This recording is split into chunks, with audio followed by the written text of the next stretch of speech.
হযরত বিলাল রাদিয়াল্লাহু তাআলা উনি তো আবিসিনিয়ার লোক, তা আরব দেশের লোকের একটু ফর্সা লাল রঙের হয়, আবিসিনিয়ার লোকের একটু শ্যামলা রংটা কালো ধরনের হয়। তিনি আবিসিনিয়ার লোক, মক্কা শরীফ বিজয় হয়ে গেল, এখন আজান দিবে কাবা শরীফে। হযরত বিলাল রাদিয়াল্লাহু তাআলা আগে থেকে আজান দিয়ে আসছেন। নূরে মুজাসসাম হাবিবুল্লাহ হুজুর পাক সাল্লাল্লাহু আলাইহি ওয়াসাল্লাম বললেন ওনাকে আজান দেওয়ার জন্য, তিনি আজান দিলেন। আজান দিলেন, যারা কিছু কোরাইশ ছিল যারা, তারা বলে কেমন হইলো, আমরা থাকতে এখানে এরকম একটা লোক আজান দিল, অনেক খারাপ মন্তব্য করছে, নাউজুবিল্লাহ। এই খারাপ মন্তব্য করে যে এটা হযরত আবু সুফিয়ান রাদিয়াল্লাহু তাআলা ওনার কাছে গেছে, ঈমান আনছেন, তাহলে এটা আপনি এটা ফয়সালা করেন, এটা কেমন হইলো, এই লোক কেন আজান দিবে এখানে আমাদের এখানে, আমরাই তো আজান দিতে পারি, কোরাইশ আমাদের এইটা ইত্যাদি ইত্যাদি, অনেক শান শওকত অমুক তমুক।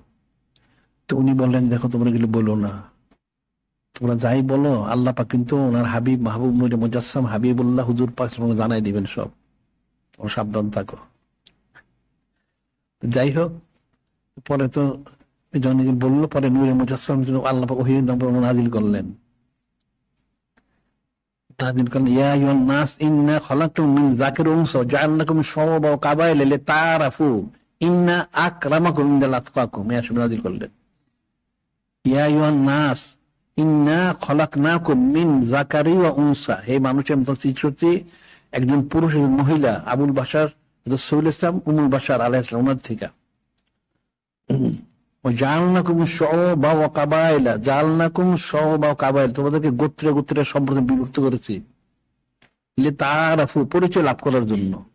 কিন্তু মনে রেখো, ইন্না আকরামাকুম ইনদাল্লাহি আতকাকুম, সবচেয়ে সম্মানিত ব্যক্তি যিনি মুত্তাকি।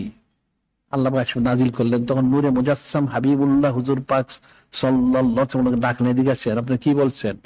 এখন তো ওনার ভয় কাঁপতেছে একজনে। আবু সুফিয়ান, আমি তো আগেই বলছি, তোমরা কেন এটা বলতে গেছো? রাসূল ইসলাম ভুল হয়ে গেছে, যে আল্লাহ পাক নাযিল করছেন। দেখো আল্লাহ পাক তো মানুষ সৃষ্টি করছেন একজন থেকেই, আবুল বাশার সুলতান থেকে, উম্মুল বাশার আলিসমান থেকে।